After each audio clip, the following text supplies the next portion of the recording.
Welcome back to my channel. If this is the first time here, please think about liking and subscribing. I was thinking about my favorite developers of all time, and Insomniac most recently came to mind.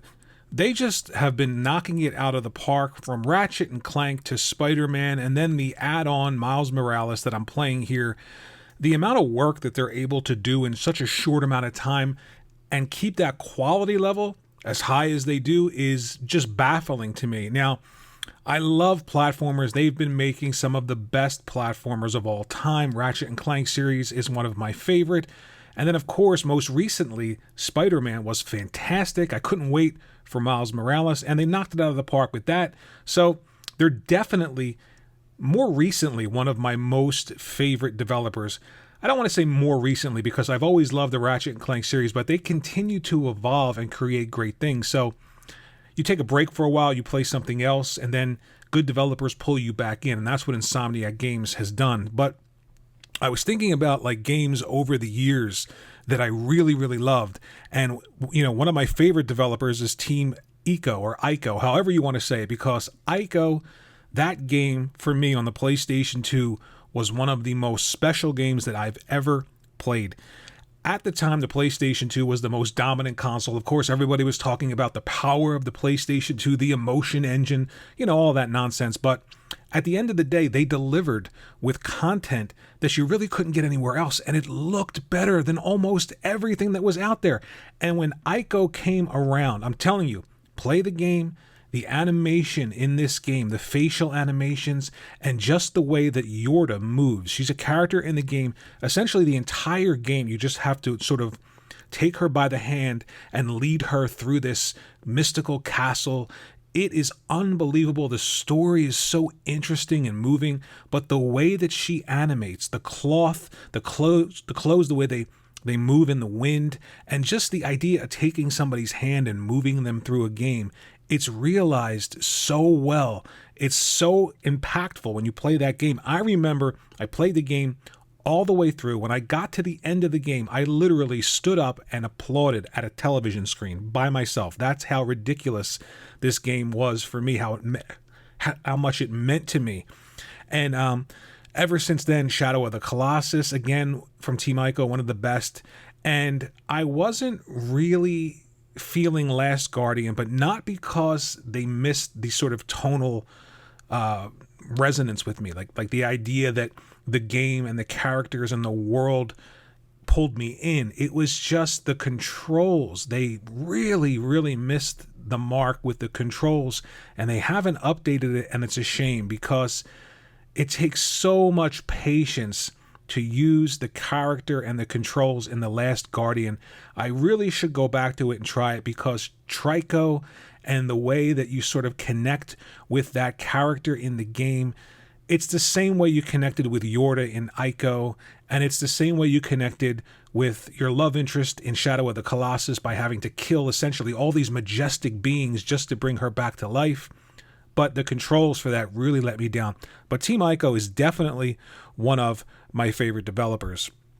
So next up, I was thinking about, who would be like on a list of my favorite developers.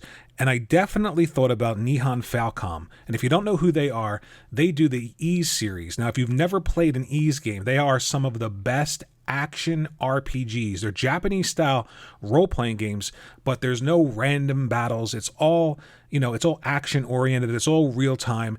And the characters and the art style and the music in the Ys games is some of the best you're going to hear in video games. Check them out. I am currently going to start playing Ys 8, Lacrimosa of Dana, and I'll probably do a video on that. It just came. I'm back to getting physical games again. Who knew? But there's so many games in the Ys series that you can check out. Most of them are on the PlayStation Store. I don't know if any of them are on the Xbox, but there are some on the Nintendo eShop as well.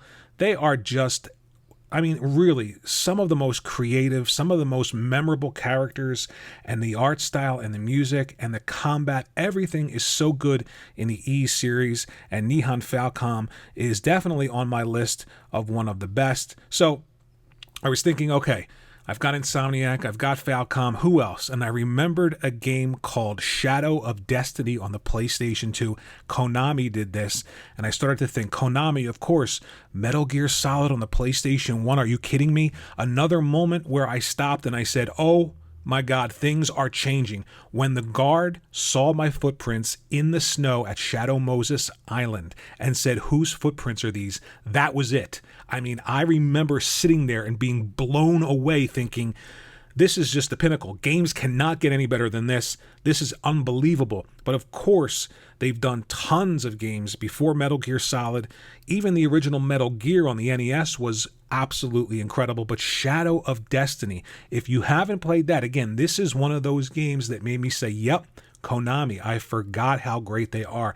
Shadow of Destiny on a PlayStation 2 is such a good adventure game based around time travel, and the story and the way it builds upon itself, the events that you see, you can't understand them or figure them out, but you actually cause those events because you're a time travel, and as you play the game, you see how you affected the story without even knowing it. It is such a great game. So those are the four I could come up with off the top of my head. So it's Insomniac. They're continuing to do such great work. I mean, Miles Morales, the work they did here just on the moveset for Miles Morales, right? I mean, after Spider-Man, Peter Parker moves a certain way, but Miles Morales is unmistakable in the way he swings through the streets. I mean, it's just unbelievable the amount of work that they did, the new enemies, the story, the way that they implemented that into the DLC. I don't even want to call it DLC because I think of this as another game. I would pay the money to play this on its own, and I did, essentially. So Insomniac currently is continuing to do great work. Nihon Falcom, the E-Series, is why I love them. And then, of course, you've got Konami and everything that they've done. And last but not least, you've got Team Ico, because I'm telling you, I wish the PlayStation had a better backwards compatibility program. I wish I didn't have to stream all of their PlayStation 2 titles, or most of their PlayStation 2 titles. I want to play Ico natively. I don't want to stream video games at all. Really, who does? But Ico is a gem, and I wish I still had a PlayStation 2 that was functional, and I wish I still had my copy of Ico. Maybe I'll try and get it.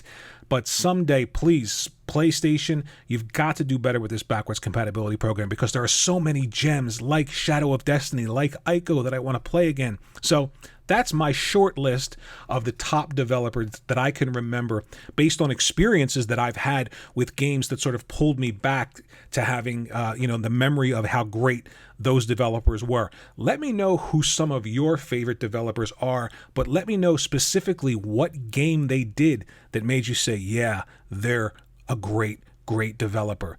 Thanks for watching the video. Leave me a comment in the comment section, and I'll see you in the next one.